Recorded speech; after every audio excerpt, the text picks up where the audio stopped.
Subscribe now. Press the bell icon. Never miss an update. If you like videos, please like and share your friends and family. Good morning all. Mrunmayee Joshi here.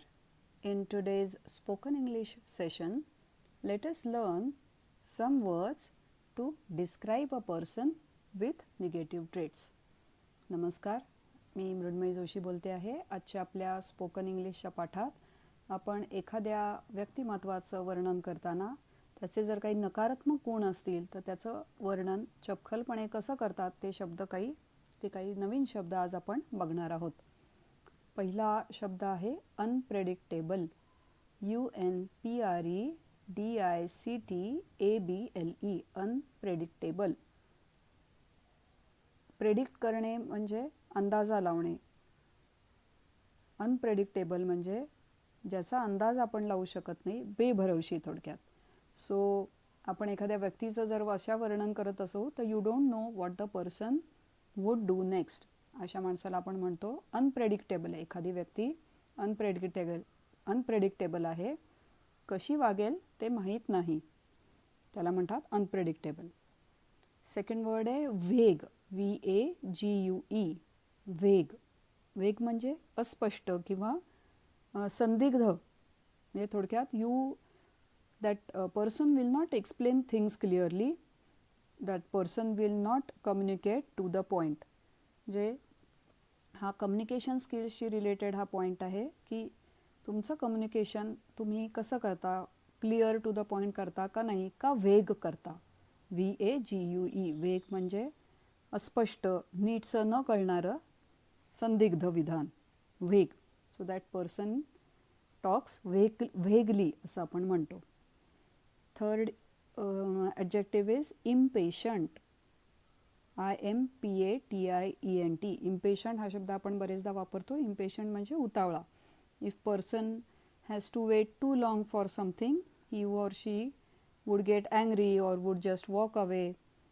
म्हणजे थोडक्यात अशी व्यक्ती impatient कुठली असेल, उतावळी असेल तर हा शब्द आपण इम्पेशंट असं त्याचं डिस्क्राईब त्याला करतो. Fourth word is unreliable. UNRELIABLE. ज्याच्यावर विश्वास ठेवता येत नाही त्याला म्हणतात unreliable. So if there is some person in your office and when he says or he says that she says she would meet you at a specific time, एक ठराविक वेळ दिलेली आहे, then they won't meet you at that time, they won't keep their promise, then you can say that person is unreliable. ज्याच्यावर विश्वास आपण ठेवू शकत नाही, that is unreliable. Let's learn the fifth word, intolerant.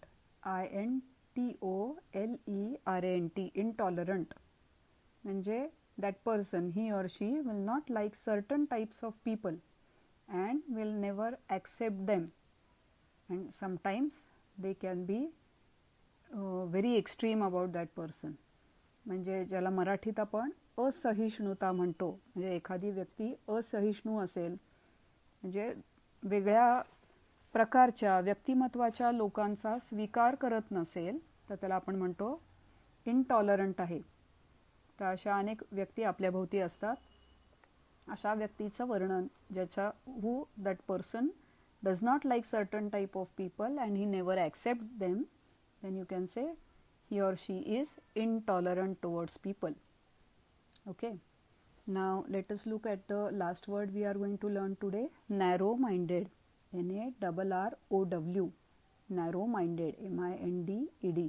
Narrow minded म्हणजे संकुचित वृत्तीचा किंवा वृत्तीची.